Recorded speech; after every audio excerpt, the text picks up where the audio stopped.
Hello, dear listener. Close your eyes and let the light dim around you.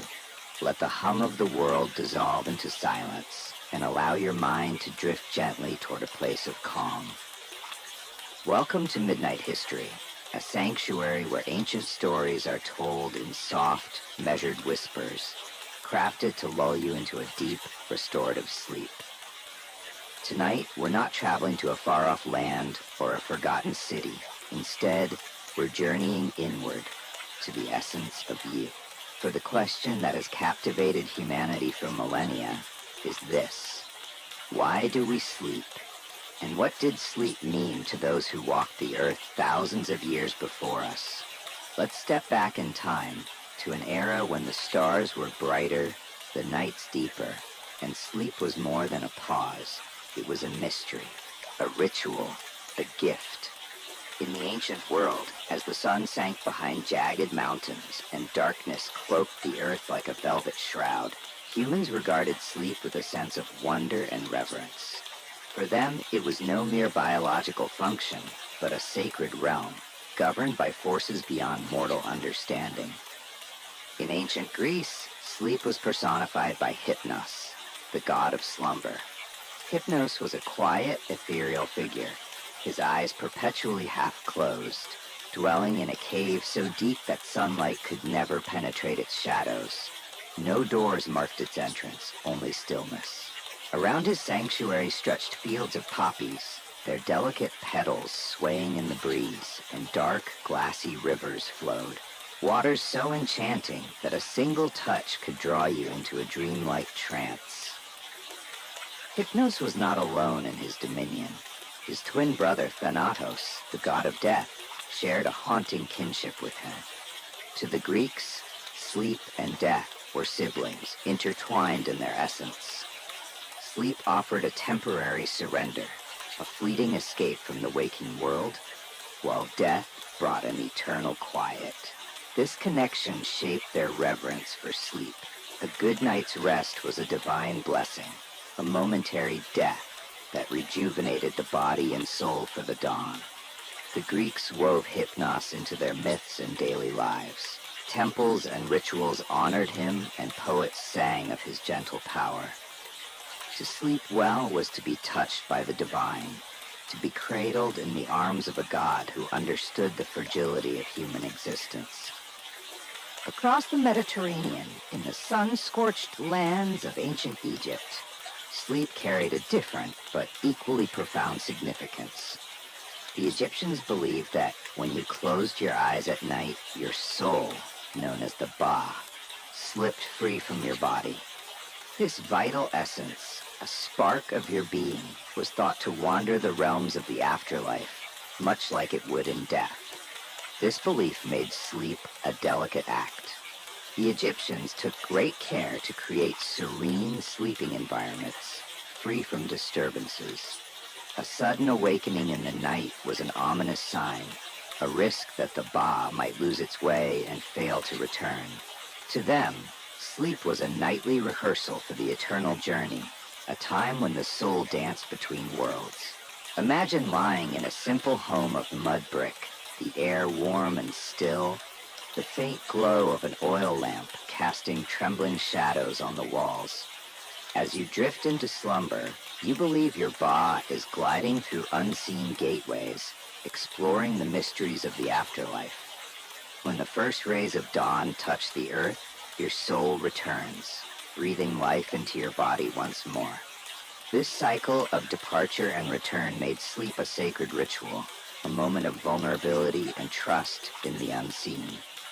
In the East, ancient China offered yet another perspective on sleep, one steeped in spiritual depth. Here, sleep was a bridge to the past, a way to commune with ancestors whose spirits lingered in the unseen world. Ancient texts describe emperors who dreamed of their forebears, receiving wisdom or warnings about matters of governance. These dreams were not dismissed as mere imagination, but treated as sacred encounters, moments when the veil between the living and the dead grew thin. For the Chinese, sleep was a form of reverence, a ritual that allowed the living to honor and consult their lineage. The ancient Chinese character for dream carried profound weight, symbolizing a divine meeting that demanded respect. To sleep was to step into a space where the physical body rested while the spirit roamed, connecting with the eternal wisdom of those who came before. This belief elevated sleep beyond rest, transforming it into a journey of the soul. Not every culture saw sleep as a mystical or sacred act. For many ancient nomadic tribes across Africa and Asia, the night was a time of danger, and sleep was a risk. Predators prowled in the darkness, enemies could strike without warning, and a campfire might flicker out, leaving the group exposed. To survive, these people developed a fragmented approach to sleep. They rested in shifts, with some standing guard while others closed their eyes. Their sleep was shallow, their senses attuned to the slightest disturbances, a rustling bush, a distant howl. This vigilance shaped their relationship with rest, making it a practical necessity rather than a spiritual experience.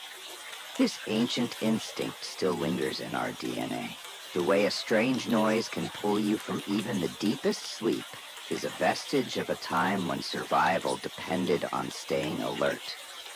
Our ancestors need to listen for danger in the night lives on in the way we stir at unexpected sounds. A quiet reminder of a world where sleep was never fully safe. Across cultures and eras, ancient Rome, medieval Europe, and parts of Asia, historical records reveal a surprising pattern. People didn't always sleep in one continuous stretch. Instead, they practiced biphasic sleep, dividing their rest into two distinct phases.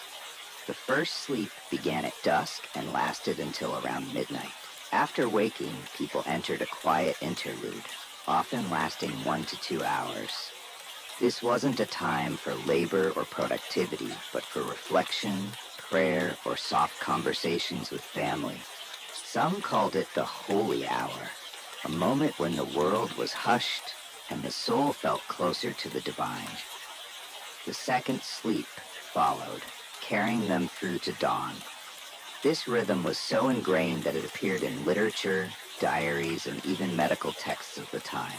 If you've ever woken inexplicably at 2 or 3 a.m., unable to fall back asleep, you may be echoing this ancient pattern. Your body, in its quiet wisdom, might be following a tradition older than memory, a rhythm carved into humanity's past.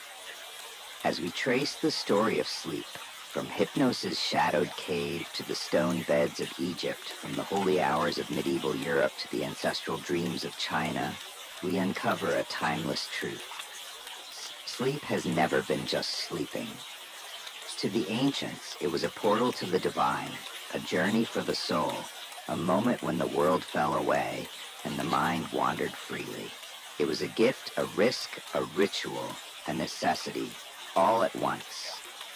Are you still here with me? Let your breath remain slow and soft, for this journey is only beginning. In the next chapter, we'll explore why ancient people broke their sleep into 2 parts and what that reveals about their lives.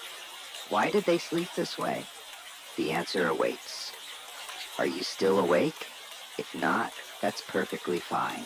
Just let yourself drift.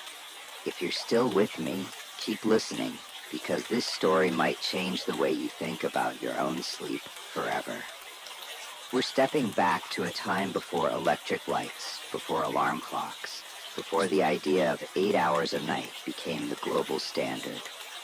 Here's a surprising truth. Our ancestors didn't sleep in one long stretch like we strive to do today.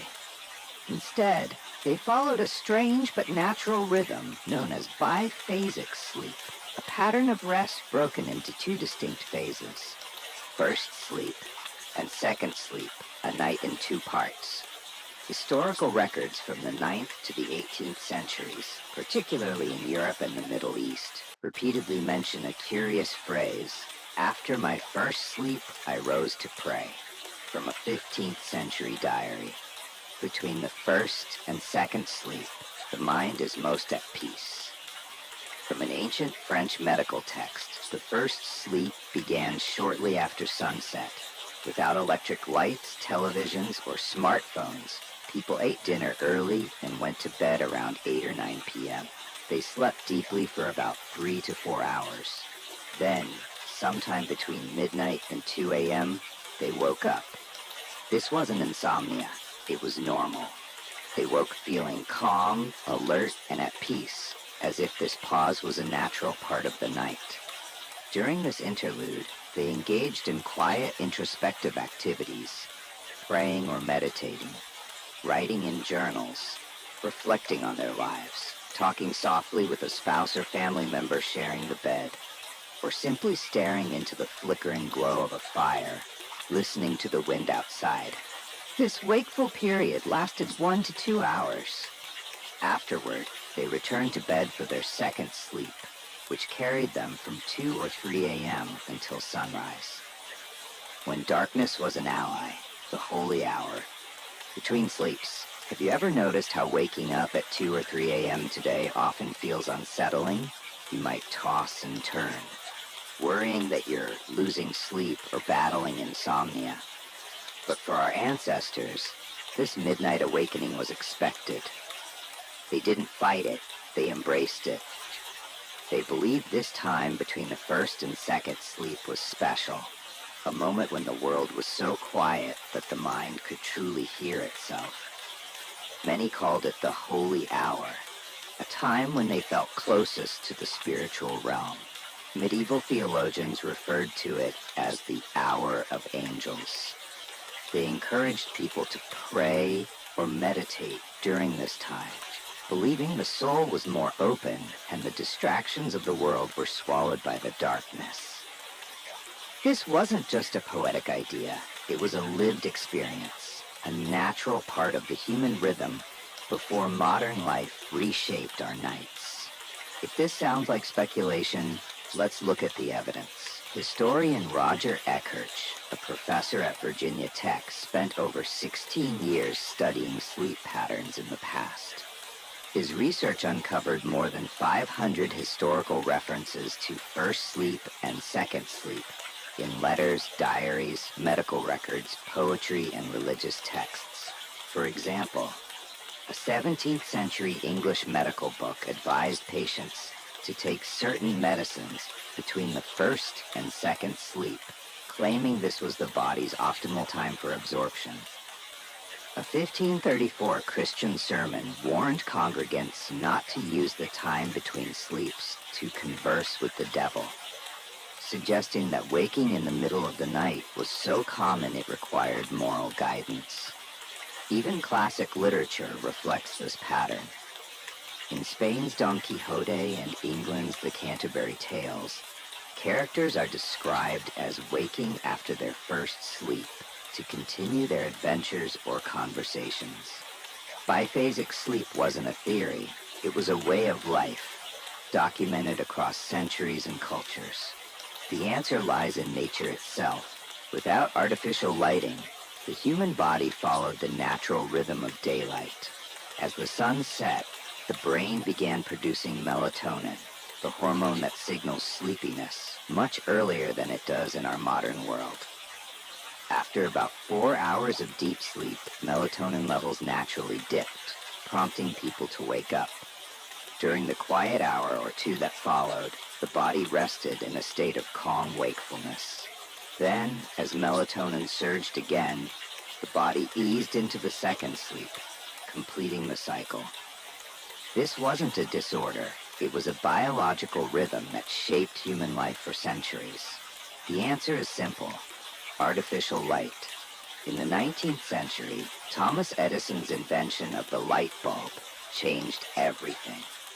Electric lighting extended the day, allowing people to stay awake later. Industrial work schedules demanded fixed hours, forcing people to compress their sleep into a single, uninterrupted block to fit rigid factory shifts.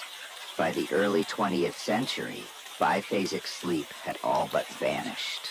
The idea of waking in the middle of the night became a problem to be fixed rather than a natural part of life. The world forgot that. For thousands of years, humans had slept in two phases as instinctively as they breathed.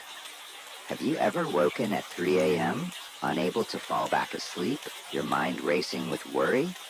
You might not be broken. Your body could simply be following an ancient instinct, reaching for a rhythm that modern life no longer allows. Today's expectation of 7 to 8 hours of unbroken sleep is a recent invention, one that clashes with millions of years of human evolution. Some researchers suggest that for certain people, biphasic sleep might still feel more natural. They propose a schedule like this: sleep for 4 hours in the early evening, wake for 1 to 2 hours to read, meditate, or relax, sleep for another 3 hours before dawn. But modern society, with its rigid schedules and constant demands, makes this nearly impossible for most. The result? We label natural wakefulness as insomnia and fight against our own biology. Whispered words at midnight. If you're listening to this at 2 a.m., feeling unexpectedly awake and calm, don't rush to label it insomnia. You might be touching an ancient rhythm, a time when our ancestors sat by firelight, wrote in their journals, or whispered prayers into the night. You're not alone in this moment. You're connected to millions of others who once woke in the quiet darkness, embracing the stillness. Your body isn't failing you. It's remembering a time before artificial light stole the night's natural flow. A closing lullaby. Let your eyelids grow heavy. Keep your breathing slow and steady. For in the next chapter, we'll explore the rise of the clock and the industrial sleep that reshaped the world of dreams forever. Hello, dear listener. Let the world's noise fade into a soft hum. Let the light around you dim to a warm glow. And let your mind slip into a tranquil, timeless space. You're tuned into Midnight History, where ancient tales are spun in quiet, soothing whispers, designed to cradle you into a deep, restful sleep. Tonight, we're not chasing the stars or exploring distant lands. Instead, we're diving into the sacred heart of sleep, a realm where our ancestors saw not just rest, but a journey of the soul.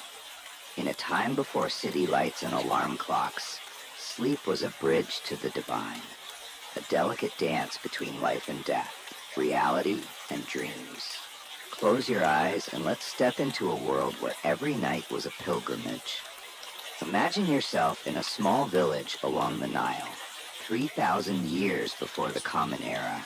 As night falls, a gentle mist settles over the fields of swaying grain. You lie on a mat woven from papyrus reeds, the air cool and still. Above, the Egyptian sky glitters with countless stars, a celestial tapestry that feels alive. In this sacred silence, you whisper a prayer to Bes, the guardian god of households and sleep, asking for protection from nightmares and restless spirits. In ancient Egyptian religion, sleep was more than a pause. It was a rehearsal for death. Each night, as your eyes closed, your soul, known as the Ba, slipped free from your body to wander the afterlife. Waking each morning was a rebirth, a return of the soul to the living world. This belief shaped their rituals around death. The dead were buried with texts like the Book of the Dead, guides to navigate the dreamlike trials of the underworld, a realm not unlike an eternal sleep. Dreams, too, were sacred. They weren't random images, but messages from the gods or glimpses of hidden truths. A dream of a falcon might signal divine favor. A vision of darkness could warn of danger. To the Egyptians, sleep was a portal to the divine, a space where the soul could touch eternity before returning to the body at dawn. Across the Mediterranean, in ancient Greece, sleep was personified by Hypnos, the god of slumber, and his twin brother, Thanatos, the god of death. Together, they ruled the fragile boundary between waking and eternal rest. Hypnos was often depicted as a youthful figure with delicate wings sprouting from his temples, drifting silently through the night to sprinkle sleep-inducing poppy dust over weary eyes. His home was a place of profound stillness, a sunless cave deep beneath the earth near the river Leaf, whose waters erased all memory. No birds sang there, no wind stirred. It was a sanctuary of absolute quiet, a perfect haven for those seeking either a night's rest or an unending slumber. This imagery reflects the Greek view of sleep as both a gift and a mystery, a state so close to death that the two were nearly indistinguishable. Hypnos' son, Morpheus, was the god of dreams, a shapeshifter who could take any form in the dreamer's mind. Whether you dreamed of soaring through the sky or wandering a shadowed forest, Morpheus was the artist behind the vision, crafting emotions and images to guide or unsettle you. To the Greeks, dreams were not mere fantasies. They were divine encounters, messages from the gods delivered through the hands of Hypnos and Morpheus. In ancient India, the philosophies of Hinduism and Buddhism viewed sleep with deep reverence, seeing it as a state of profound spiritual potential. The Vedas, some of humanity's oldest sacred texts, described consciousness as existing in 4 states: waking, dreaming, deep sleep, and turiya, a transcendent state beyond both sleep and wakefulness. In deep, dreamless sleep, the soul was believed to return to its purest essence, free from ego, time, or desire. This state was a kind of spiritual cleansing, a moment when the mind could rest in unity with the universe. Hindu and Buddhist sages saw sleep as a mirror of meditation, a way to access the divine without the distractions of the waking world. Some ancient yogic traditions took this further, treating sleep as a tool for liberation. Certain ascetics trained to remain aware during sleep, a practice known as yoga nidra, or yogic sleep. By maintaining consciousness while the body rested, they believed they could touch the infinite, experiencing the universe's vastness in a single night. These practitioners often slept only a few hours, yet described their rest as transformative, as if they had brushed the edges of eternity. Dreams as soul journeys, Chinese Taoism. In ancient China, Taoist philosophy viewed sleep as a time when the soul could wander freely between worlds. One of the most famous Taoist stories is that of Zhuangzi, who dreamed he was a butterfly, only to wake and wonder if he was a man dreaming of a butterfly or a butterfly dreaming of a man. This tale captures the Taoist belief that reality and dreams are fluid, their boundaries blurred by the soul's nighttime travels. For Taoists, sleep was a moment of balance. The body's vital energy, or qi, harmonized itself, while the spirit, or shen, reconnected with its cosmic origins. A restful sleep was a sign of moral and physical health, proof that a person lived in harmony with nature. Those who were restless or plagued by nightmares were thought to be out of alignment, their minds clouded by desire or worry. To sleep well was to live well, a quiet act of aligning with the universe's natural flow. In medieval Europe, sleep was both a spiritual act and a source of fear. After sunset, when candles were a luxury and most homes were plunged into near-total darkness, people followed the biphasic sleep pattern we explored earlier. A first sleep from dusk to midnight, a wakeful pause, and a second sleep until dawn. This midnight interlude, often called the third hour, was a time for quiet devotion. People prayed, wrote, or shared whispered conversations with loved ones. Some of the most tender letters from the 14th century describe lovers sitting by a fire during this hour, reading poetry, or exchanging vows after their first sleep. These moments were intimate, almost magical, steeped in the stillness of the night, but the medieval night also held terrors. Sleep paralysis, a phenomenon we now understand scientifically, was attributed to supernatural forces. People described waking unable to move, feeling a heavy presence on their chest, a black demon or succubus stealing their breath. These experiences, recorded in medical and religious texts, fueled fears that sleep could open the door to evil spirits. To protect themselves, many slept with charms or prayed fervently before bed, seeking divine guardianship over their vulnerable souls. Across continents and centuries, from the Nile's banks to the temples of India, from Greek caves to Chinese villages, one truth emerges. Sleep was never just rest. It was a sacred space, a threshold where humans could touch the divine, confront their fears, or rediscover themselves. Whether through the soul's wanderings, the god's whispers, or the mind's quiet cleansing, sleep was a journey into the unknown, a place where the ordinary became extraordinary. Every culture, from Africa to the Americas, shared this belief. When you close your eyes, you enter another world. It might be a realm of gods, ancestors, or your own deepest truths, but it was always more than a pause. Sleep was a pilgrimage, a chance to renew not just the body, but the soul. Do you hear it? The faint rustle of the past, slipping through the curtain of time, carrying the dreams of ancient civilizations to your side. In the quiet darkness of this moment, you're not just resting, you're part of a timeless story, one that has unfolded for thousands of years.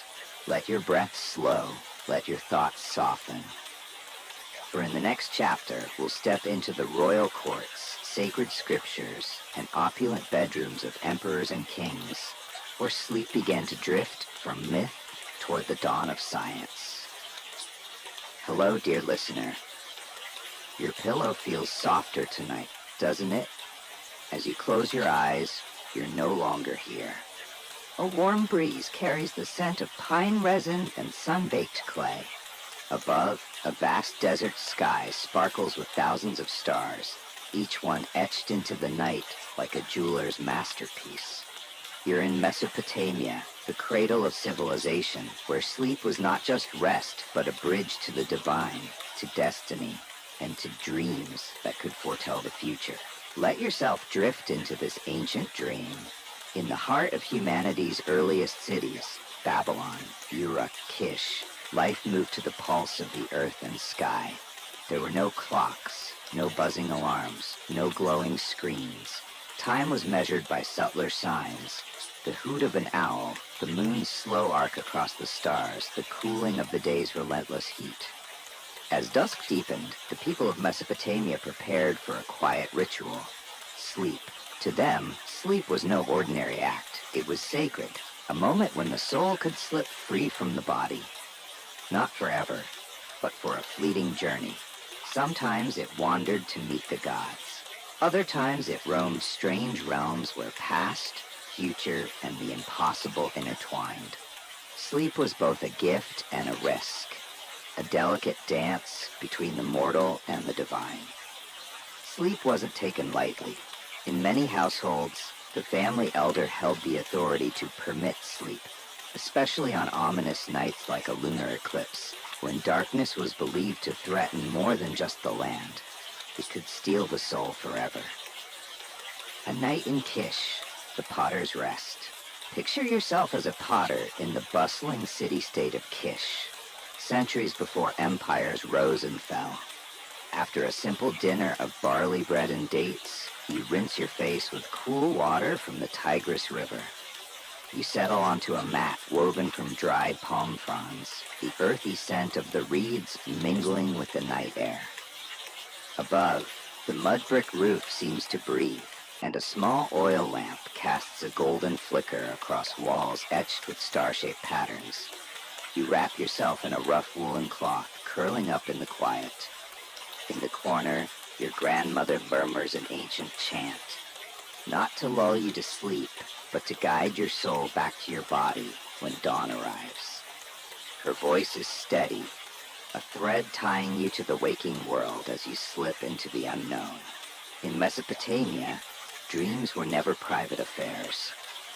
They could shape the fate of individuals, families, even entire kingdoms. The Babylonians meticulously recorded dreams on clay tablets, creating dream books that paired visions with their meanings. A dream of a snake biting your foot might warn of a failed harvest. A vision of a flooding river could be a message from the god Enki, signaling an impending deluge. In the royal courts, dream interpreters, often priests or astrologers, held immense power. These sages analyzed the dreams of kings and generals, guiding decisions about war, marriage, or religious rituals. A single dream could sway the course of history.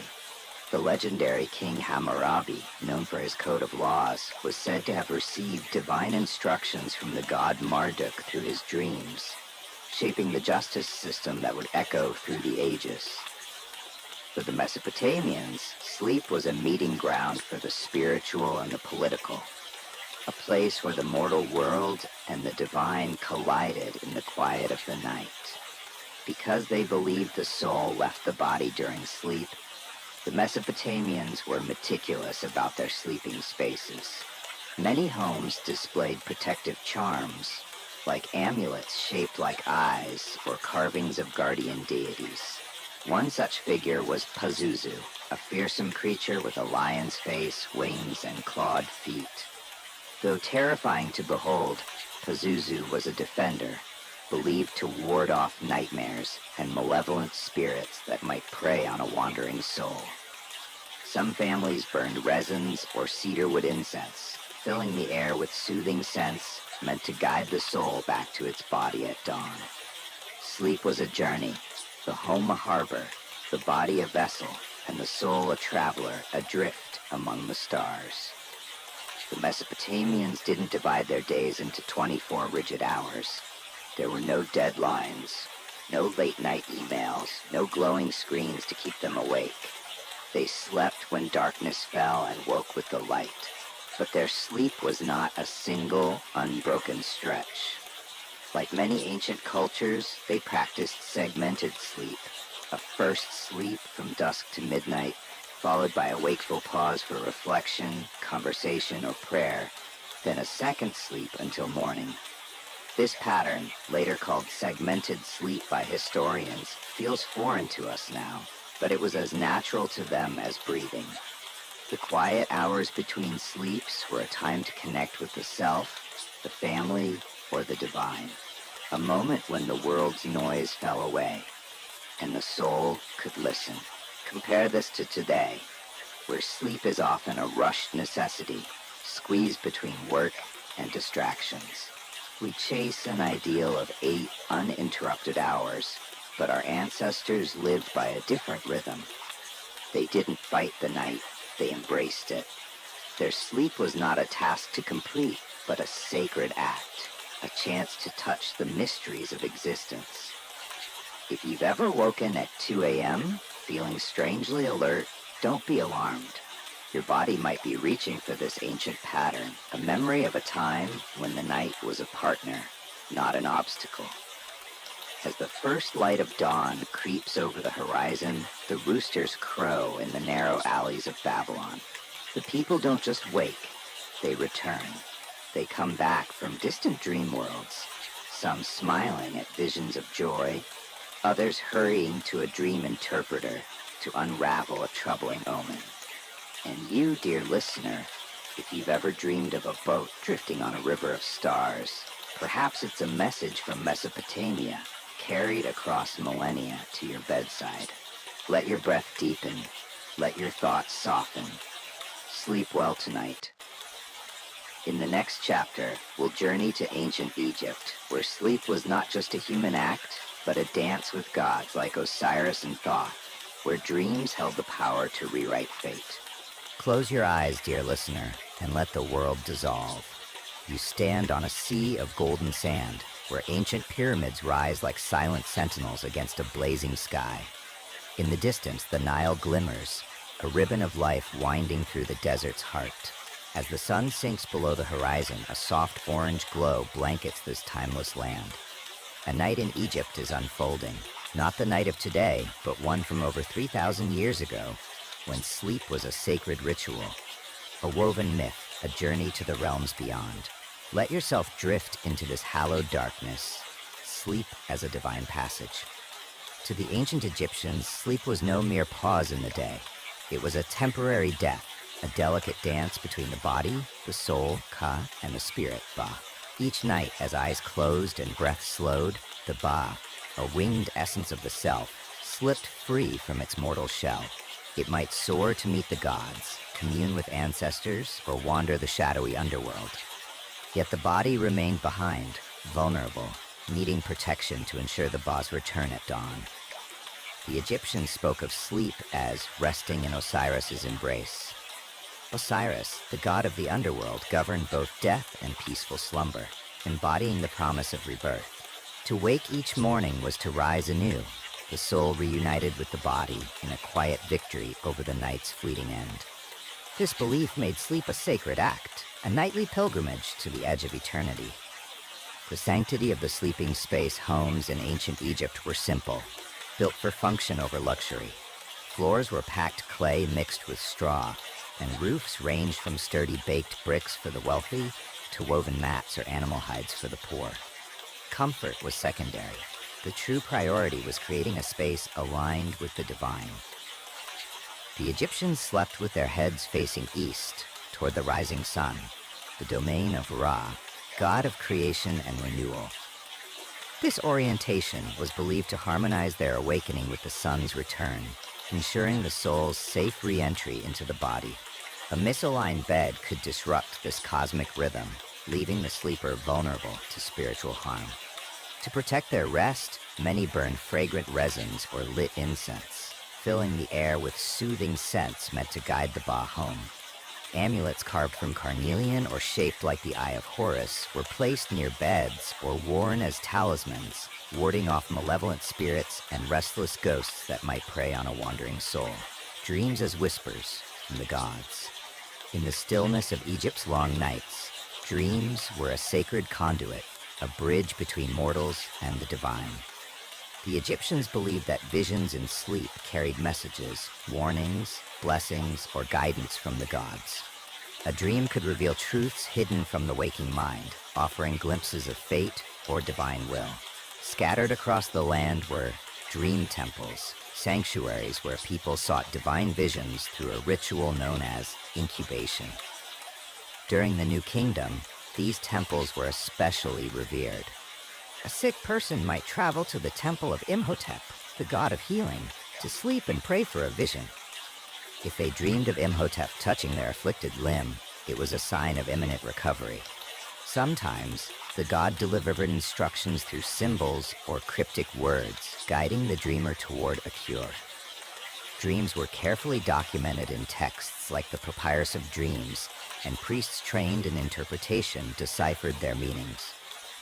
A vision of flooding water signaled prosperity, a snake foretold betrayal, and a dream of death, surprisingly, might herald a new beginning, a cycle of rebirth blessed by the gods. The pharaoh's holy slumber.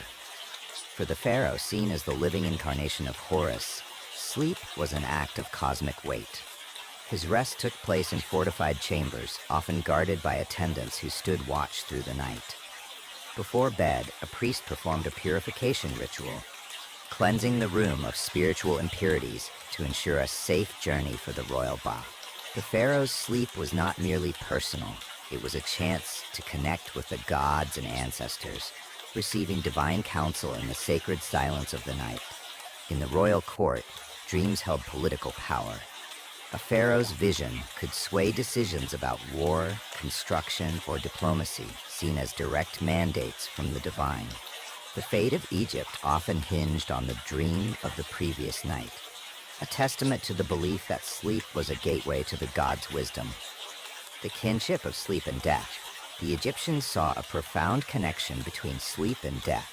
Sleep was its younger sibling, and death a longer slumber. This belief shaped their rituals and texts. The Book of the Dead, a guide for the deceased, described the soul's afterlife journey as a dreamlike odyssey, filled with trials, monsters, and fiery gates. all leading to Osiris's eternal embrace. To aid this eternal rest, mummies were buried with headrests, sleep amulets, or drawings of dreams, ensuring the soul could sleep without wandering astray. These objects were spiritual lifelines, tying the dead to the rhythms of rest they'd known in life. The natural rhythm of sleep. Unlike our modern rush, the ancient Egyptians lived by the sun's gentle cadence. They woke with the dawn's birdsong, worked under Ra's radiant gaze, and slept soon after dusk. Many followed a biphasic sleep pattern, like their Mesopotamian neighbors. A first sleep from sunset to midnight, a wakeful pause for prayer or stargazing, and a second sleep until morning. This rhythm was fluid, not forced. Elders, pregnant women, and children were encouraged to rest more, as sleep was seen as a source of physical and spiritual renewal. Far from a chore, it was a sacred pause, a moment to align with the universe's eternal flow. In ancient Egypt, sleep was not just rest. It was a ceremony, a silent vow, a thread connecting the mortal to the divine. If one night you dream of standing in a desert beneath a golden Egyptian moon, a god stepping forward to graze your forehead, don't call it mere imagination. It might be a message from 3,000 years ago, carried across time to your side. Let your breath deepen. Let your thoughts fade. Sleep soundly tonight. In the next chapter, we'll drift eastward to ancient China, where sages slumbered in harmony with the heavens, their dreams entwined with yin, yang, and the tides of celestial fate. Close your eyes, dear listener, and let the world slip away. Picture yourself standing in an ancient garden where slender bamboo sways in a gentle breeze and a small stream murmurs softly nearby. Above, a full moon casts a silver glow across the earth, bathing the scene in tranquil light. This is ancient China, a land where sleep was not merely rest, but a vital thread in the tapestry of self-cultivation, a way to harmonize with the universe itself. Let your breath slow and drift into this serene night. Sleep as a return to the Tao. In the philosophy of ancient China, particularly within Taoism, sleep was a sacred act, a moment when body and mind could align with the Tao, the natural way of the universe. The Tao was the ultimate principle, the source of all existence, flowing through every leaf, star, and human heart. To sleep was to surrender to this cosmic current, to return to a state of pure simplicity, where the self dissolved into the greater whole. The Tao Te Ching, attributed to the sage Laozi, speaks of Wu Wei, action through inaction, as the ideal way of living. Sleep embodied this principle perfectly. In slumber, one let go of worries, ambitions, and desires, embracing the effortless flow of nature. To the ancient Chinese, a restful night was not just physical recovery, but a spiritual homecoming, a chance to reconnect with the eternal rhythm of existence. This reverence for sleep shaped daily life. People sought to live in balance, avoiding excess or agitation that might disrupt their rest. A calm mind and a peaceful heart were seen as prerequisites for deep, restorative sleep, which in turn nurtured a virtuous life. The dance of yin and yang, central to ancient Chinese thought, was the concept of yin and yang, two opposing yet complementary forces that govern the universe. Yin represented stillness, darkness, and the night. Yang symbolized activity, light, and the day. Together, they formed a dynamic balance, each giving meaning to the other. Sleep belonged to the realm of yin. It was a time of quiet restoration, when the body repaired itself and the mind found peace. Waking, by contrast, was yang, a time for action, creation, and engagement with the world. The ancient Chinese believed that health and clarity depended on maintaining harmony between these forces. An imbalance, too much yang from overwork or too little yin from sleeplessness, could lead to fatigue, illness, or mental unrest. To nurture this balance, people followed natural rhythms. They rose with the sun and rested soon after dusk, allowing their bodies to sync with the cycle of light and dark. Sleep was not forced or rushed, but honored as a vital part of living in harmony with the cosmos. The body's inner clock, meridians, and vital energy. In traditional Chinese medicine, the body was seen as a network of 12 meridians, energy pathways linked to specific organs. Each meridian was most active during a 2-hour window each day, forming a biological clock that guided health and well-being. This meridian clock influenced when and how people slept, ensuring their rest supported the body's natural processes. For example, 11 p.m. to 1 a.m., the gallbladder meridian peaked, initiating detoxification. 1 a.m. to 3 a.m., the liver meridian took over, continuing to cleanse and regenerate. 3 a.m. to 5 a.m., the lung meridian was active, purifying the body and renewing energy. Sleeping by 11 p.m. was considered essential, allowing these organs to perform their functions optimally. Staying awake too late or sleeping irregularly could disrupt the meridians, weakening the body over time. This belief underscored the importance of a disciplined sleep schedule, not for productivity, but for holistic health. Families taught children to rest early, and elders often shared wisdom about aligning sleep with the body's inner rhythms. A well-timed slumber was seen as a gift to the self, a way to honor the intricate systems that sustained life. Meditation as a gateway to sleep. Meditation was a cornerstone of ancient Chinese philosophy, especially in Taoism and Confucianism, and it played a key role in preparing for sleep.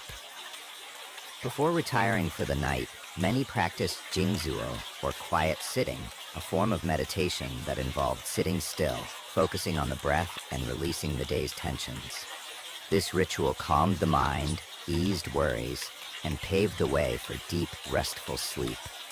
By centering themselves in the present, practitioners believed they could shed the mental clutter that often kept sleep at bay. A quiet mind, they taught, was like a still pond, clear, reflective, and open to the universe's subtle energies. This practice not only improved sleep quality, but also strengthened mental clarity and emotional resilience, fostering a life of balance and wisdom. Feng Shui and the art of the bedroom.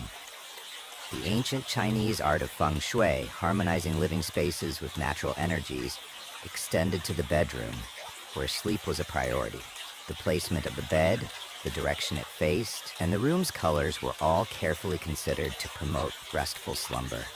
Key Feng Shui principles for the bedroom included positioning the bed against a solid wall for stability, avoiding direct alignment with the door, which could disrupt energy flow. Orienting the headboard toward the north or east, symbolizing grounding and growth. Choosing soft, soothing colors like cream, pale blue, or blush pink to create a calming atmosphere. Clutter was kept to a minimum, as it was believed to block the flow of qi, the vital energy that sustained health. A well-designed bedroom was a sanctuary, a space where the body could rest and the soul could recharge in harmony with the universe. Dreams as windows to the soul. In ancient Chinese thought, dreams were more than fleeting images. They were reflections of the subconscious and the state of one's inner world. A dream might carry messages from the universe, reveal hidden desires, or mirror unresolved fears. Scholars and sages often analyze their dreams, seeking insights into their emotions and behaviors. Recording dreams was a common practice, especially among the educated elite. By understanding their visions, individuals could adjust their lives to restore balance, whether through meditation, dietary changes, or shifts in daily habits. A restful sleep, free of troubling dreams, was a sign of inner harmony, while nightmares signaled a need for self-reflection and realignment. Sleep in the imperial court and scholarly circles. In the imperial palaces of ancient China, the sleep of emperors and empresses was treated with utmost reverence. Bedrooms were designed as havens of tranquility, with silk curtains, soft lighting, and the gentle scent of herbal incense. Attendants ensured silence, and rituals often preceded bedtime to purify the space and invite peaceful rest. For Confucian scholars, sleep was equally significant, seen as a foundation for moral and intellectual growth. A well-rested mind was clear and disciplined, capable of deep study and ethical decision-making. Scholars often rose early to meditate or write, believing that sleep refreshed their capacity to live virtuously and contribute to society. In ancient China, sleep was not just a biological need, it was a sacred practice. a step towards self-cultivation and unity with the cosmos. By honoring the rhythms of yin and yang, aligning with the body's inner clock, and creating spaces of peace, the Chinese wove rest into the fabric of a balanced life. Now, as you lie in the quiet darkness, let your mind drift on the gentle winds of this ancient wisdom. Let sleep carry you to a place where yin and yang intertwine, where body and soul find perfect rest. Sleep deeply, dear listener, and dream sweetly. In the next chapter, we'll journey to ancient India, where sleep was a gateway to enlightenment, a path to the divine woven into the fabric of the soul. Close your eyes, dear listener, and let the world soften around you. Imagine standing amidst a grove of olive trees, their silver leaves rustling in the night breeze. Above, a crescent moon glows faintly, and a wisp of incense curls from an ancient stone temple nestled in the hills. This is Epidaurus, in ancient Greece, where sleep was not merely rest, but a sacred journey, a rite that could heal the body, unveil the future, and draw mortals closer to the divine. Let your breath slow and step gently into this hallowed night. A night in the sanctuary, sleep as a divine ritual. As the sun dips below the white stone hills of the Peloponnese, a quiet procession begins. Pilgrims, young and old, sick and seeking, dreamers and doubters, approach the sacred precinct of the temple of Asclepius. They have traveled for days, sometimes weeks, their hearts heavy with hope, their hands clutching offerings of honey cakes or small carvings. On their lips are whispered prayers, and in their souls burns a single wish, that tonight, in the stillness of sleep, the god Asclepius will visit them in a dream.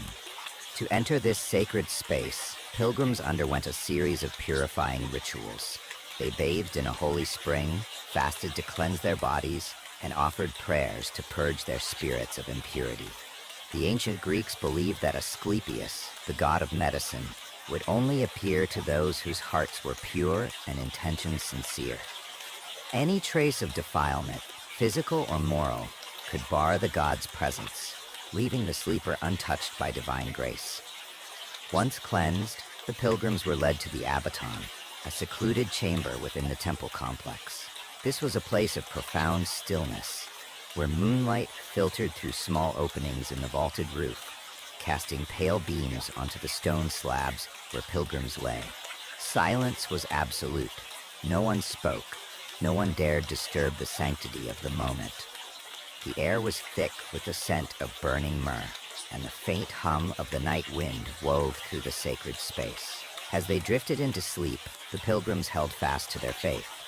They believed Asclepius might appear, perhaps as a tall, bearded man wielding a staff entwined with a serpent, or perhaps as the serpent itself, gliding silently to lick a wound and bestow healing. For the Greeks, this sleep, known as incubation or temple sleep, was not rest but a communion with the divine, a bridge to the god's eternal wisdom. Not every pilgrim dreamed of the god, but those who did carried their visions as sacred treasures. Some saw Asclepius performing miraculous surgeries, stitching wounds, or easing pain with a touch. Others felt the cool brush of a serpent's scales, or saw a radiant light enveloping their bodies. When morning came, some awoke free of pain, their ailments vanished. Others found their lives transformed, guided by a newfound clarity or purpose. These dreams were not mere fantasies. They were oracles, divine messages that held the power to heal or redirect a life. The act of sleeping in the temple was a ritual, a deliberate surrender to the god's will. Each vision was a conversation between mortal and divine, a moment when the veil between worlds grew thin. Upon waking, pilgrims shared their dreams with the temple's priests, who served as both spiritual guides and dream interpreters. These sages analyzed every detail, discerning whether the dream signaled recovery, demanded a change in lifestyle, or carried a prophecy about the future. A vision of a serpent might promise healing. A glimpse of darkness could warn of unresolved inner turmoil.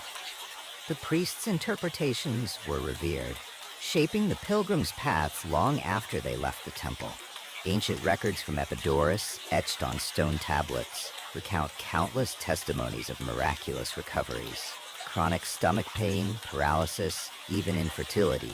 Ailments that defied mortal remedies often yielded to the power of a single night's sleep in the Abaton.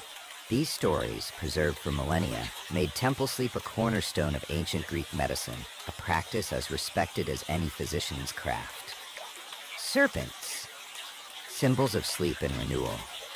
Why does the modern medical symbol, a staff encircled by a serpent, endure? Its roots lie with Asclepius. In his temples, serpents roamed freely, revered as embodiments of the god's power.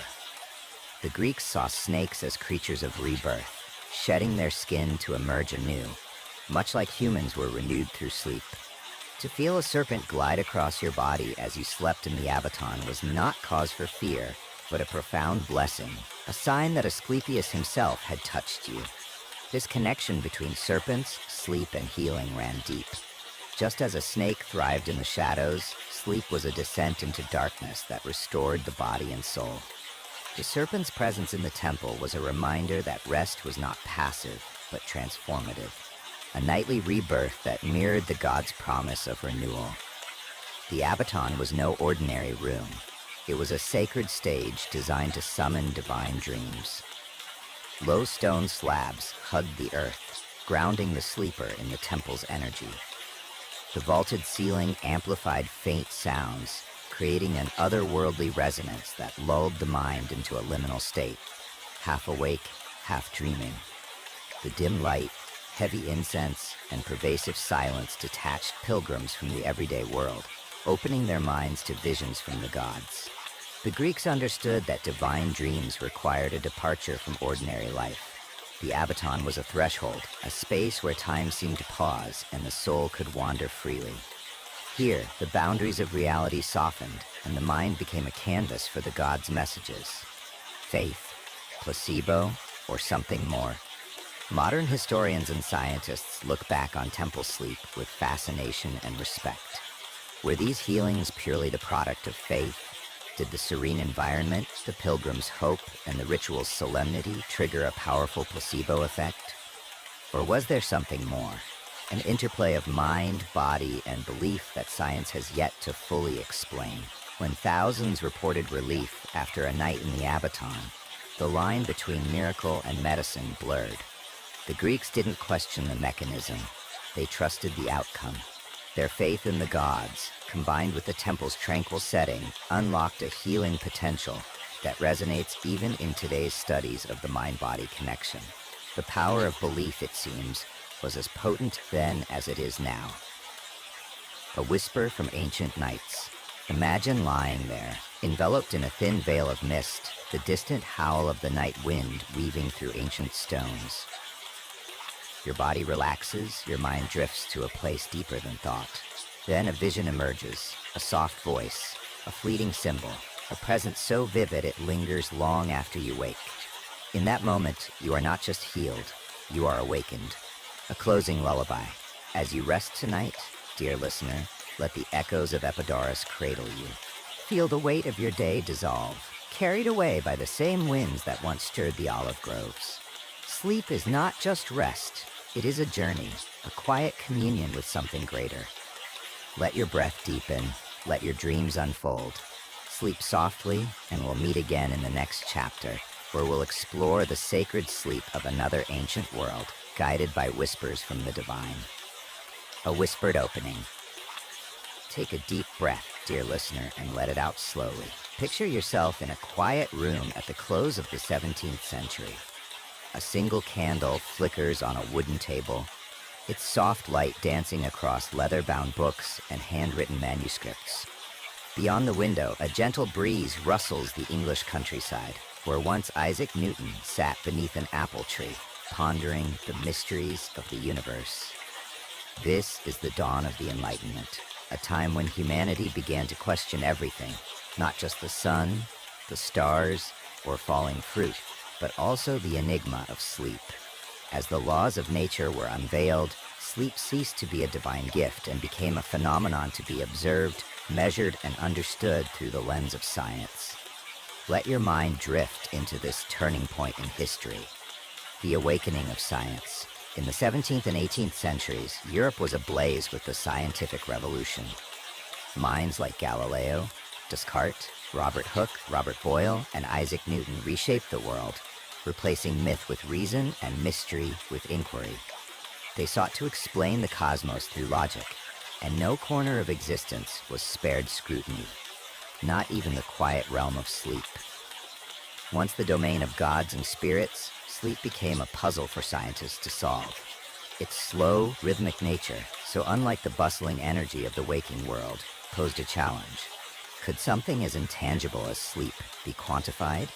Could its secrets be unlocked through observation and experiment? The Enlightenment's bold vision was to bring order to even the most elusive aspects of life, and sleep was no exception. Clocks overtake the sun. Before the rise of science, sleep followed the sun's gentle rhythm. Dawn signaled waking, dusk invited rest. But the invention of mechanical clocks changed everything. With their steady ticks marking seconds, minutes, and hours, clocks imposed a new sense of precision on human life. Time was no longer a fluid cycle tied to nature. It was a grid, a schedule to be followed. In England, France, and the Netherlands, where the scientific revolution thrived, sleep began to be judged by its utility. People measured their rest against their productivity, questioning how many hours were needed to fuel work, study, or thought. Too much sleep was branded as laziness, a waste of precious time. Too little raised suspicions of mental instability or weakness. For the first time, sleep was defined by numbers: 6 hours, 8 hours, 10 hours, rather than the intuitive, sensory experience of ages past. The clock became a taskmaster, dictating when to sleep and when to rise, pulling humanity further from the natural rhythms that had guided their ancestors. Newton's light and the study of sleep. While Isaac Newton didn't directly study sleep, his discoveries cast a long shadow over how it was understood. By demonstrating that white light could be split into a spectrum of colors through a prism, Newton revealed that even the simplest phenomena held hidden complexities. This insight sparked a broader curiosity. If light was more intricate than it seemed, could sleep, often thought of as a simple shutdown, also conceal unseen processes? Scientists began to wonder what happened in the mind during sleep. Was it truly dormant, as it appeared, or were there subtle mechanisms at work, invisible to the waking eye? These questions marked a shift from seeing sleep as a mystical state to viewing it as a natural process, one that could be dissected and understood through reason. From soul to mechanism. Before the Enlightenment, sleep was often tied to the soul's wanderings, as in the myths of ancient Egypt or Greece, where the spirit left the body to roam other realms. But in the 18th century, philosopher René Descartes offered a radical new perspective. He separated mind and body, suggesting the mind operated independently of the physical self. This idea opened a new frontier. If the body was a machine, what role did sleep play in its maintenance? Was it merely a pause for repair, like a clock being wound anew? As mechanical looms, steam engines, and intricate timepieces became symbols of the era, scientists began to imagine the brain and sleep in similar terms. The body was a complex system, and sleep was its recalibration, a process that could, in theory, be optimized for efficiency. This mechanical view stripped sleep of its spiritual aura, recasting it as a function to be studied and refined. Sleep through the lens of Protestant ethics. In Northern Europe, particularly in Protestant strongholds like England, Germany, and the Netherlands, sleep took on a moral dimension. The Protestant work ethic, with its emphasis on discipline and productivity, reshaped attitudes toward rest. Benjamin Franklin's famous adage, "Early to bed, early to rise makes a man healthy, wealthy, and wise," was more than advice. It was a cultural mandate. Sleeping on a strict schedule, waking early, avoiding naps, and shunning idleness became markers of virtue, reliability, and success. Sleep was no longer a mysterious gift, but a measurable factor in personal achievement. To sleep excessively was to squander time, a sin in a society that prized diligence. This moral lens transformed rest into a tool for self-improvement, its value tied to how well it served the waking hours. The first medical notes on insomnia. The Enlightenment also saw the earliest medical accounts of insomnia, once attributed to demonic possession or spiritual unrest. Physicians began documenting cases of difficulty falling asleep, waking in the night, or troubled dreams as physical conditions, not divine punishments. A 1729 medical record from England describes a gentleman who woke at 2 a.m., restless and unable to return to sleep.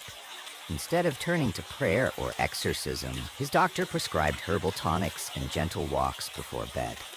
This marked a turning point. Sleep disorders were now treated with reason and remedies, not rituals or faith. The body, not the soul, was the focus, and science was the guide. The birth of the biological clock. In 1729, French scientist Jean-Jacques Toustemarian conducted a simple yet groundbreaking experiment. He placed a mimosa plant, known for opening its leaves by day and closing them at night in complete darkness. Remarkably, the plant continued its cycle, unfurling in the day and folding in the night, despite the absence of light. This discovery revealed that living things possess an internal clock, a rhythm independent of external cues. It was the first hint of what we now call the circadian rhythm, a concept that would later become central to sleep science. Marian's experiment suggested that sleep was not just a reaction to darkness, but a process governed by the body's innate timing, a revelation that laid the groundwork for centuries of research. From the flickering candlelight in Newton's study to the quiet folding of a mimosa's leaves in a French laboratory, the Enlightenment reshaped how humanity viewed sleep. Once a sacred gift, it became a measurable phenomenon, subject to the scrutiny of science and the demands of productivity. Yet, even as clocks ticked and theories multiplied, something of sleep's mystery endured, a quiet magic that no equation could fully capture. As you lie down tonight, let your mind drift beyond logic into the gentle unknown where dreams still weave their timeless tales. Let your breath soften. Let your thoughts fade.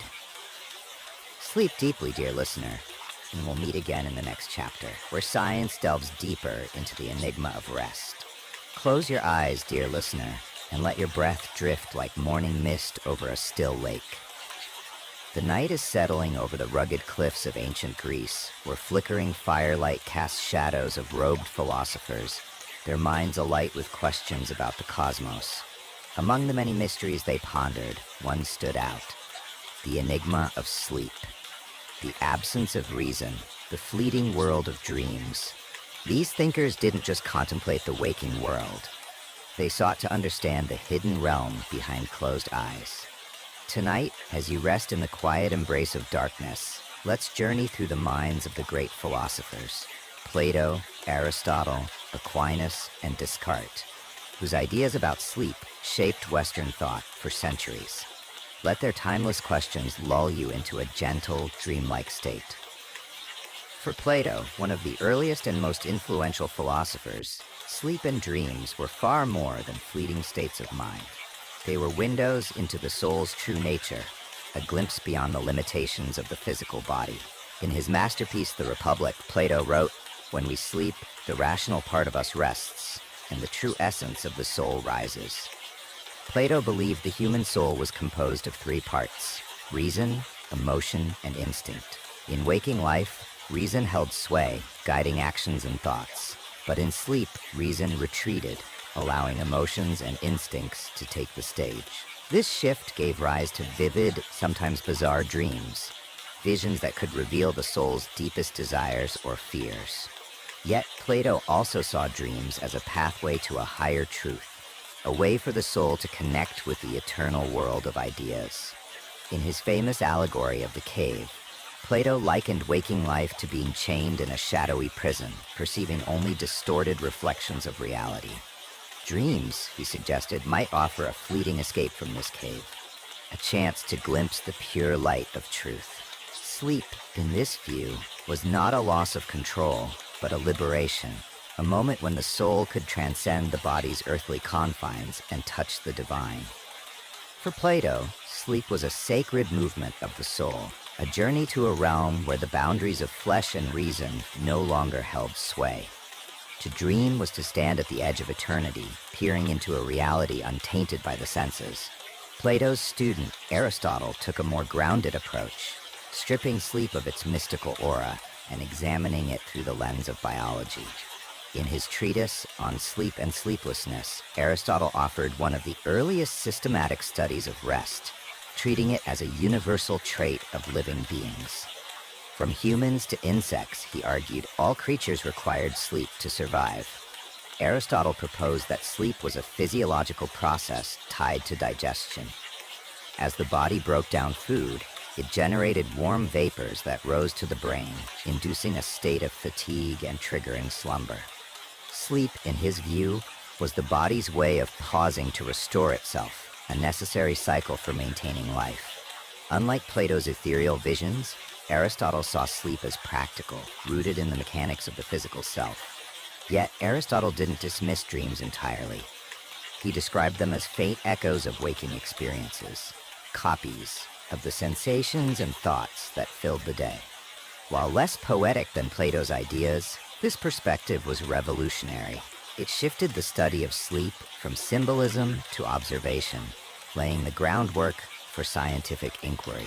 Aristotle's work marked a turning point, inviting future thinkers to explore sleep not as a divine gift, but as a natural process, open to reason and analysis.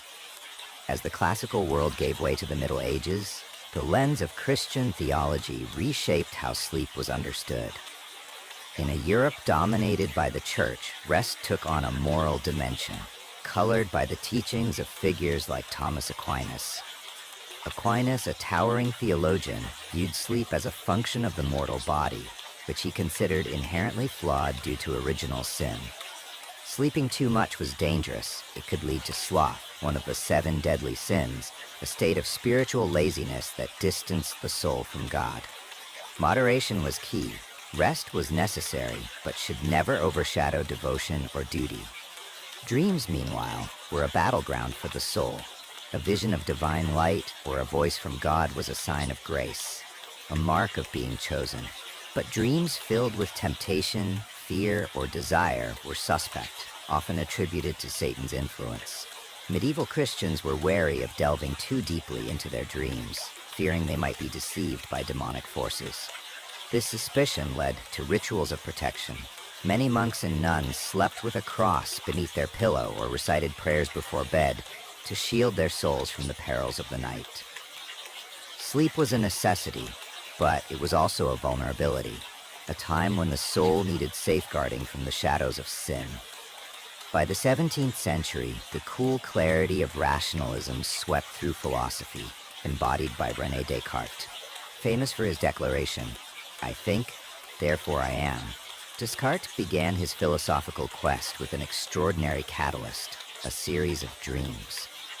On a winter night in 1619, in a small room in Germany, Descartes experienced 3 vivid dreams that he believed were divine signs, urging him to pursue truth through science and reason. These visions shaped his life's work, leading him to question the nature of reality itself. In his Meditations on First Philosophy, Descartes posed a haunting query: how do I know I am awake and not dreaming? For Descartes, dreams expose the fragility of human perception. In sleep, we see, feel, and think, yet none of it is real. This blurred line between dream and reality led him to doubt the reliability of the senses. The only certainty, he argued, was the act of thinking itself. Whether awake or dreaming, the mind's ability to reflect proved its existence. Sleep, in Descartes' view, became a philosophical challenge, a mirror reflecting the limits of knowledge. It forced him to grapple with the boundaries of consciousness, questioning what it meant to be truly awake. His ideas marked a pivotal shift, moving sleep from a spiritual mystery to a problem of the mind, ripe for rational exploration. From Plato's soul-soaring dreams to Aristotle's biological insights, from Aquinas' moral cautions to Descartes' radical doubts, sleep has been a constant puzzle for philosophy. It raises questions that echo across centuries. Who are we when we're not awake? Are we truly living, or are we dreaming? What separates reality from illusion? A single night's sleep can unfold a universe of inquiry. In the quiet of the dark, when words fall silent, these questions return, soft as a breath, elusive as fog, vast as a starless sky. They invite us not to solve them, but to linger in their mystery, to let their weight guide us into rest. As you lie in the stillness tonight, let the whispers of these ancient thinkers cradle you. Their questions need no answers, just the gentle rhythm of your breath, the slow fade of thought. Sleep is not just a pause, it's a journey, a space where reason and dreams intertwine, where the mind wanders beyond the grasp of logic. Feel the weight of the day slip away. Let your heart beat softly. Sleep deeply, dear listener, and let the questions of the ages carry you into a world of dreams. In the next chapter, we'll explore how the modern era took these philosophical musings and wove them into the science of sleep, seeking to measure what was once immeasurable. Take a deep breath, dear listener, and let the world fade into a gentle hush.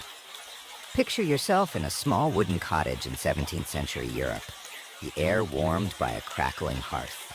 A single oil lamp flickers, casting shadows on the walls as the night deepens. When darkness falls, you slip into bed early, not out of exhaustion, but because this is how the world moves. A few hours later, you stir awake, calm and alert, not troubled by nightmares or worry. This is no anomaly. It's simply what everyone does. You're in the quiet pause between your first sleep and your second sleep. Welcome back to Midnight History, where we unravel the threads of the past with soft, soothing words to guide you toward rest.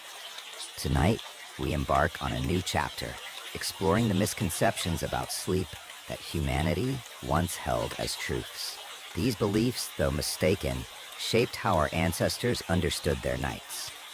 Let's drift through the ages, uncovering the myths that clouded the simple act of closing one's eyes. Today, we chase the ideal of 7 to 8 hours of uninterrupted sleep, a single stretch of rest to carry us through the day. But this is a modern invention, barely a century old. For much of human history, from the Middle Ages to the early 19th century, people slept in two distinct phases, the first sleep and the second sleep.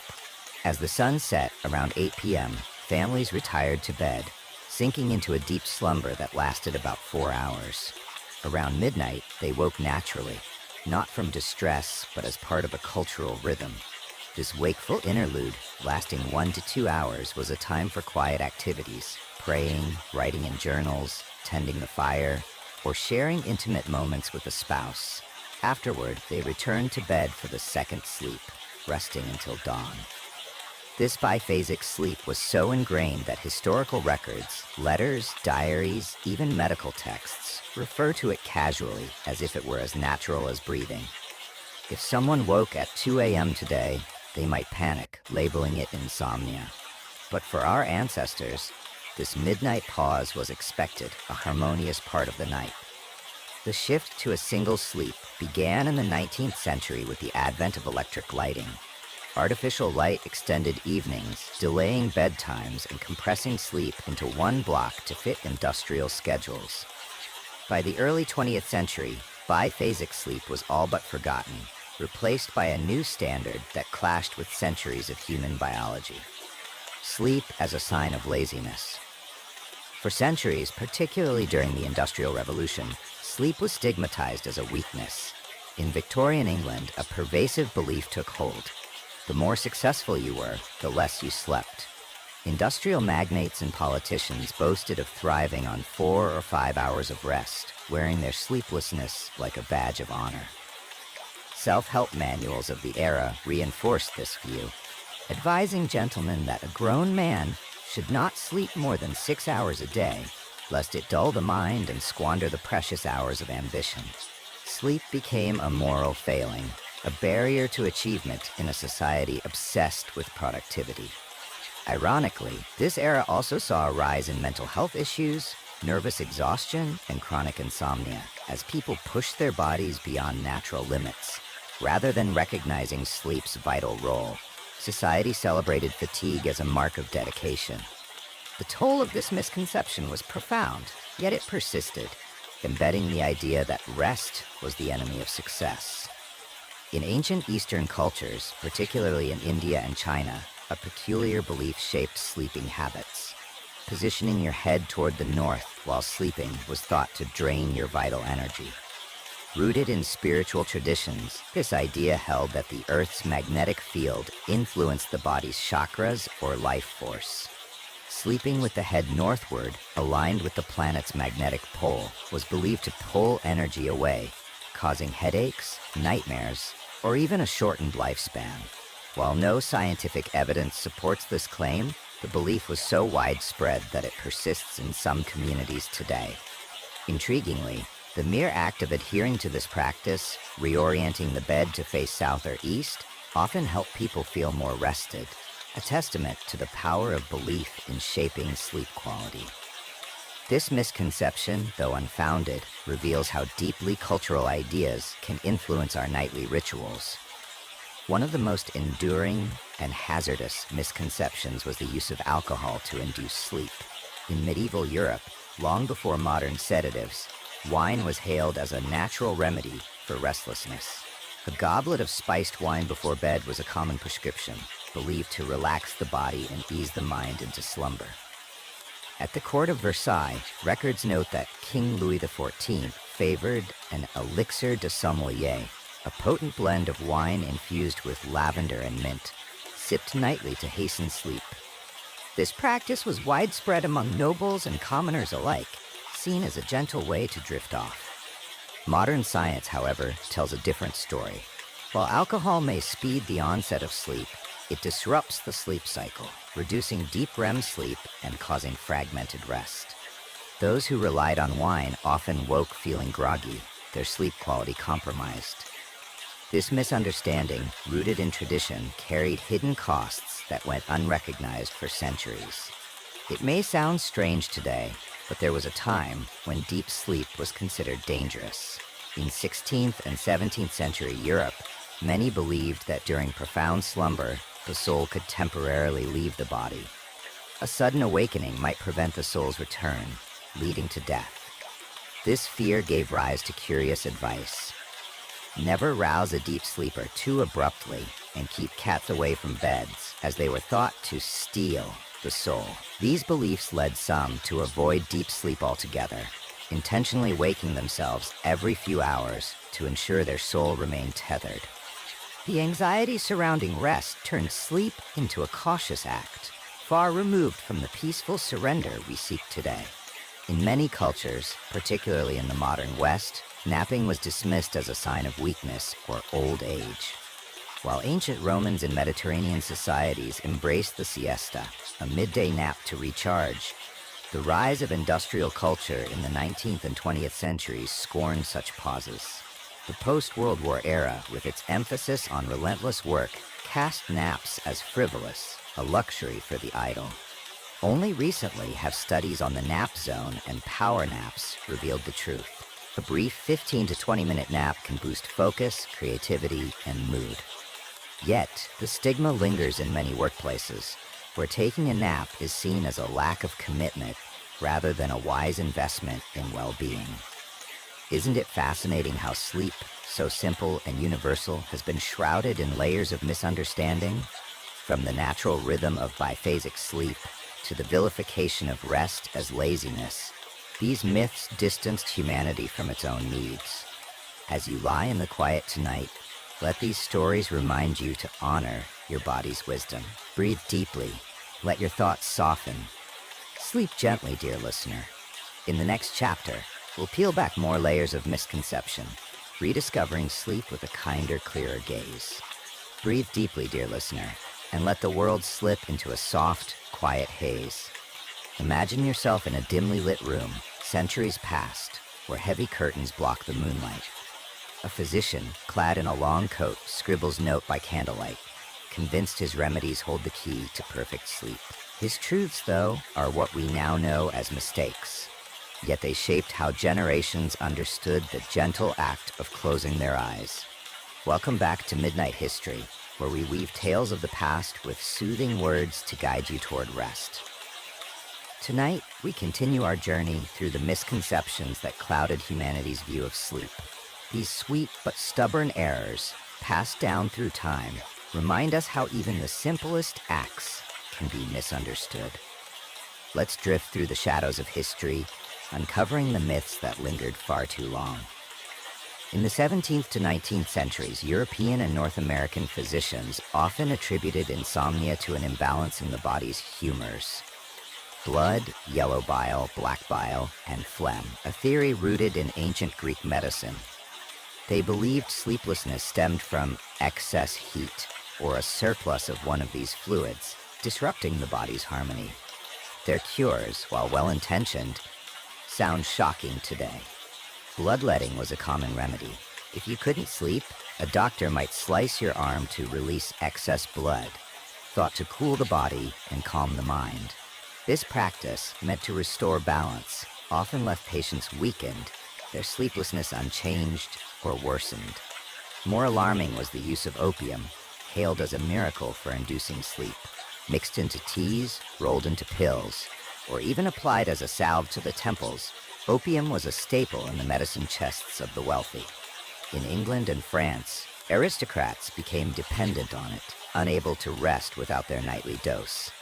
While it dulled the senses, it also trapped many in cycles of addiction, their health eroding under the guise of a cure. Another popular treatment was medicated wine, infused with roots, bark, or even stranger ingredients like sulfur. These concoctions were believed to soothe the nerves, but their effects were unreliable, often masking symptoms rather than addressing their cause. These methods reflect the limits of a world without sleep science. In an era where the body's workings were a mystery, physicians leaned on tradition and imagination, crafting remedies that, while creative, did more harm than good. Sleep and social class, a divided rest. One overlooked truth about sleep's history is that not everyone rested equally. In medieval and Victorian times, sleep was a privilege shaped by social class, a stark divide that influenced how people experienced the night. The wealthy slept in private chambers, their beds draped with velvet curtains and stuffed with soft feathers. Servants ensured quiet, delivering warm drinks or stoking fires to maintain comfort. These conditions fostered deep, uninterrupted rest, a luxury that symbolized status. For the poor, sleep was a different story. Laborers and their families crowded into cramped, drafty homes, often sharing a single straw mattress with multiple people. The sounds of snoring, crying children, or scurrying rats were constant disruptions. Sleep was shallow and fleeting, broken by necessity or discomfort. During the early Industrial Revolution in England, factory workers faced even harsher realities. Many survived on just 3 or 4 hours of sleep, not by choice, but because long shifts and meager wages left no room for rest. Night shift workers toiling in smoky mills snatched moments of sleep when they could, their bodies pushed to the brink. This disparity fueled a troubling narrative. Sleep became a marker of class. Some early 20th century publications claimed that the lower classes sleep too much, which is why they remain poor. A cruel judgment that ignored the harsh realities of their lives. Sleep, a universal need, was twisted into a symbol of social hierarchy, its quality dictated by wealth and power. The 20th century myth: more sleep, more beauty.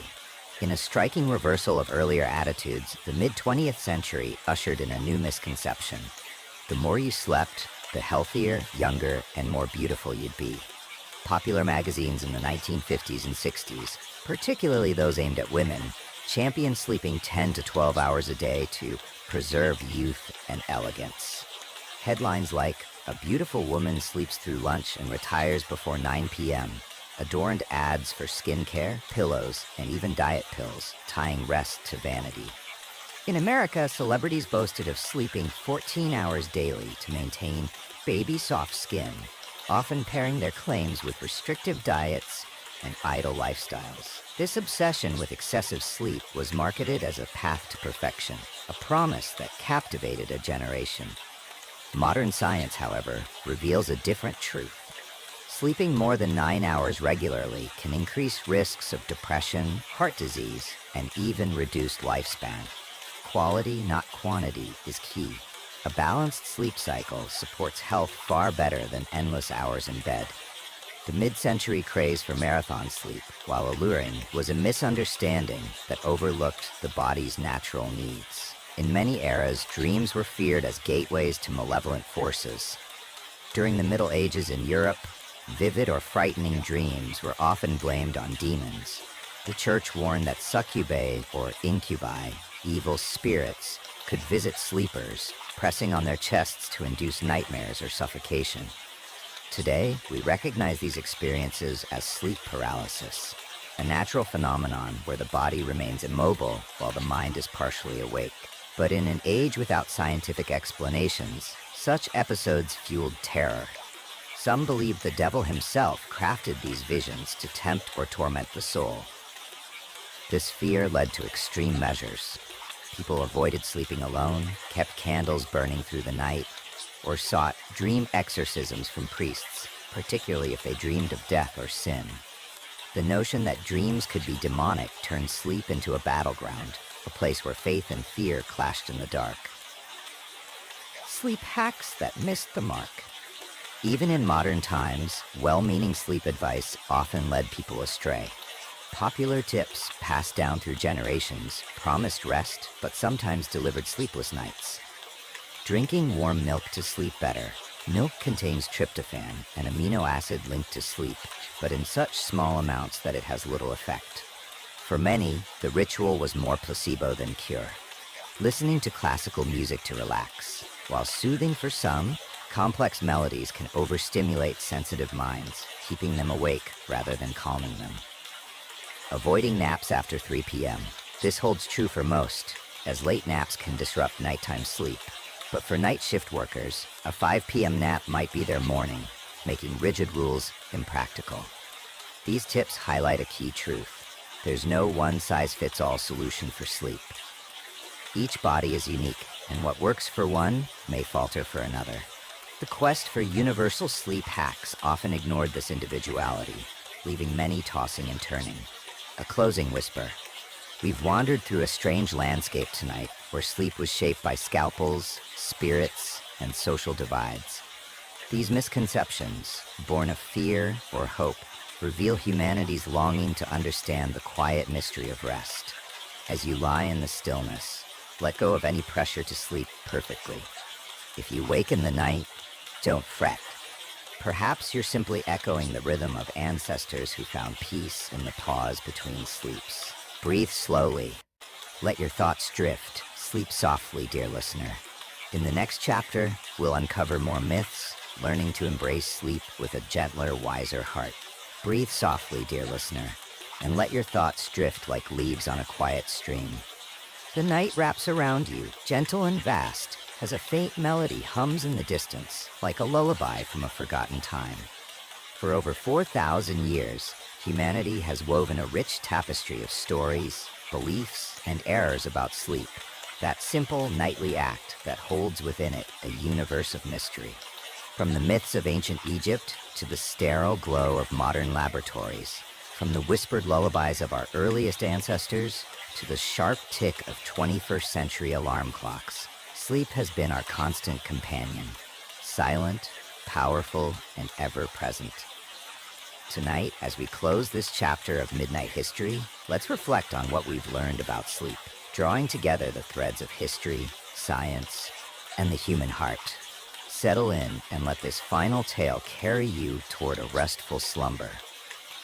Sleep enters the laboratory. It's only in the last century that sleep has truly stepped into the spotlight of science, shedding its cloak of myth to reveal a complex, measurable process. The 1950s marked a turning point with the discovery of rapid eye movement REM sleep, the phase where dreams bloom most vividly, painting our minds with stories both strange and familiar. New tools, electroencephalograms, EEGs, polysomnography, and magnetic resonance imaging, MRI, allowed researchers to peer into the sleeping brain. What they found was astonishing. Sleep is not a shutdown, a mere pause in consciousness. but a dynamic journey through cycles, each comprising 4 to 5 distinct stages. From light dozing to deep restoration to the dream-filled REM phase, these cycles repeat every 90 minutes, orchestrating the body's renewal. Decades of research have since revealed sleep's profound impact. A good night's rest sharpens memory, hones decision-making, and balances emotions, weaving clarity into our waking lives. Sleep deprivation weakens the immune system, raising risks of heart disease, diabetes, and depression. A silent toll on body and mind. The body follows a circadian rhythm, an internal clock that governs when we feel alert or drowsy, syncing us with the Earth's light and dark. Yet, for all we've learned, some questions remain unanswered. Why do we dream? What purpose do those fleeting visions serve? Why does the brain demand these precise cycles of rest? Even now, sleep holds a spark of mystery, a reminder that not everything yields to the microscope. Like a dream, it slips through our grasp, inviting wonder as much as study. Modern insights reshaping our nights. Recent discoveries have transformed how we approach sleep, offering practical wisdom rooted in science. Did you know a short nap, under 30 minutes, can boost creativity and focus, like a quick recharge for the mind? Or that experiments with polyphasic sleep, breaking rest into multiple short bursts throughout the day, suit some with flexible schedules, echoing the segmented sleep of our ancestors? One critical finding concerns technology's impact. The blue light emitted by phones, tablets, and computers suppresses melatonin, the hormone that signals sleep, delaying rest by hours. This explains why scrolling before bed can leave you wired, your body tricked into thinking it's still day. Health organizations now offer clear guidance. Avoid screens at least an hour before bed to let melatonin flow naturally.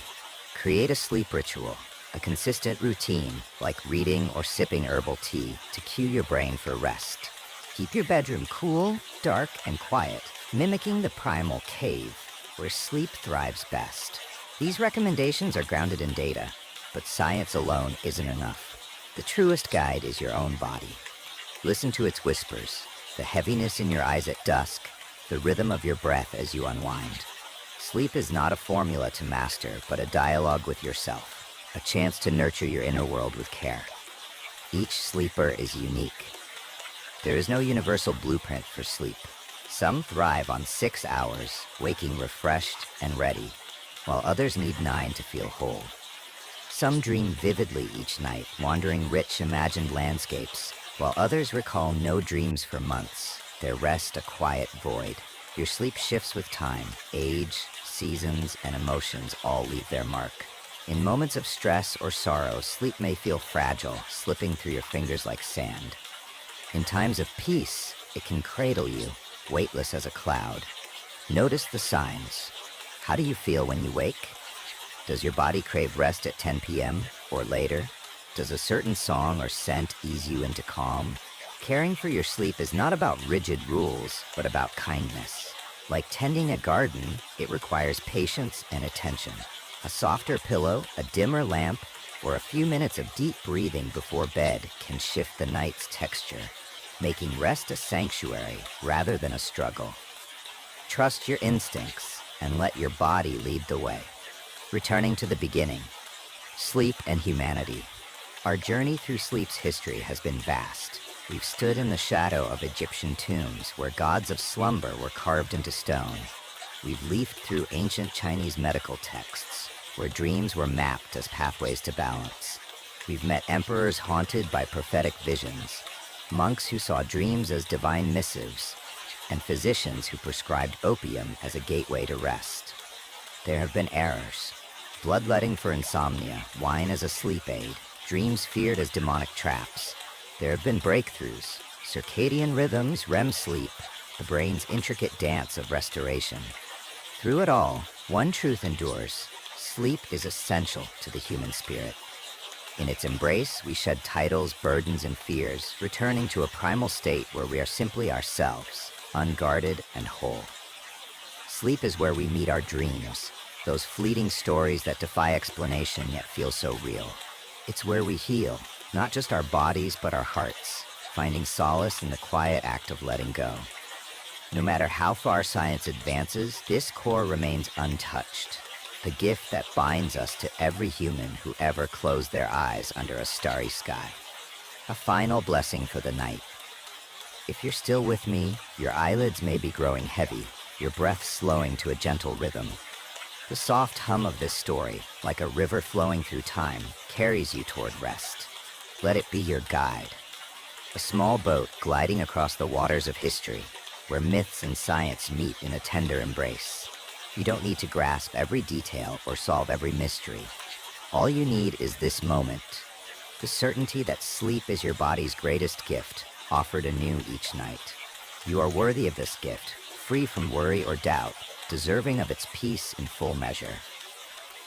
As the world fades, imagine yourself under a vast velvet sky, the same sky that watched over pharaohs, sages, and dreamers long gone. Their stories linger in the stars, whispering that you too are part of this timeless dance. Breathe deeply. Let your thoughts dissolve. Sleep sweetly, dear listener, cradled by the gentle weight of history. May your dreams be kind, your rest complete, and your heart at ease.